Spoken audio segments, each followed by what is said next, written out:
मंडला के कृषि विज्ञान केंद्र में राष्ट्रीय स्तरीय मधुमक्खी पालन और शहद मिशन के अंतर्गत कार्यशाला का आयोजन किया गया।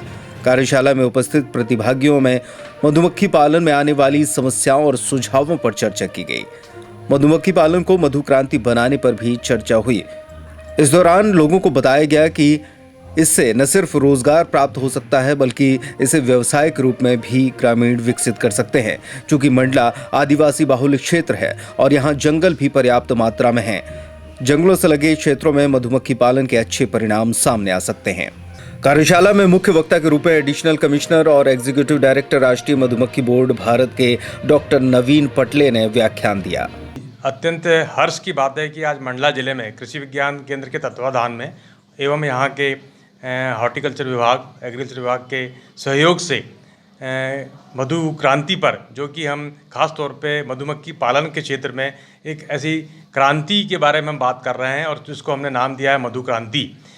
इस विषय पर कार्यशाला आयोजित की गई है। इसमें मंडला जिले के किसान भाई, कुछ मधुमक्खी पालक और विभिन्न विभागों से आए हुए अधिकारी इस कार्यशाला में सम्मिलित हुए हैं और इस पे यह परिचर्चा जारी है कि हम किस प्रकार से इस ज़िले में, जहाँ पर ये आदिवासी बाहुल्य ज़िला है और ख़ास तौर पे आसपास वन आधारित क्षेत्र भी यहाँ पर काफ़ी है, तो यहाँ पर हम मधुमक्खी पालन को कैसे बढ़ा सकते हैं और अपनी आजीविका का साधन कैसे बना सकते हैं। सबसे बड़ी बात यह है कि हम जब आजीविका के साधन बनाने की बात करते हैं तो हमें निश्चित ही इसमें रोजगार तो प्राप्त होता ही है, किंतु इसको हम आगे व्यवसाय के रूप में भी कैसे लेके जाएं, इसी सभी बातों को लेकर के आज ये परिचर्चा चल रही है।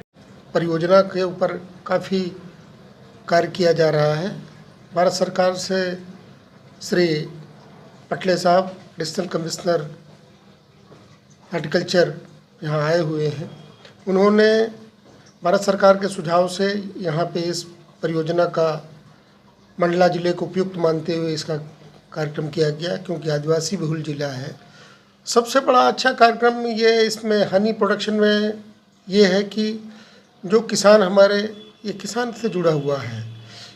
दूसरा, जब आप हनी प्रोडक्शन करते हो तो आपकी उपज में बढ़ोतरी होती है। उससे दो रूप मिलते हैं, एक तो हनी उत्पादन होता है, उससे किसान की आय बढ़ती है, दूसरा उपज बढ़ती है। और जैसे प्राकृतिक खेती और ऑर्गेनिक फार्मिंग पे ध्यान दिया जा रहा है, उसके लिए हनी सबसे सशक्त माध्यम है। यदि हम प्राकृतिक खेती और नेचुरल फार्मिंग करने, प्राकृतिक खेती और ऑर्गेनिक फार्मिंग पे ध्यान दे रहे हैं, तो ये सब चीज़ें इन सब चीज़ों से क्या होगा, इंसेक्टिसाइड, पेस्टिसाइड, फर्टिलाइजेशन बढ़ेगा, यील्ड बढ़ेगी और ग्रेजुअली धीरे धीरे आपकी उपज में बढ़ोतरी होगी। इस दृष्टिकोण से इस परियोजना का हमारे किसान भाइयों को ज़्यादा से ज़्यादा लाभ हो।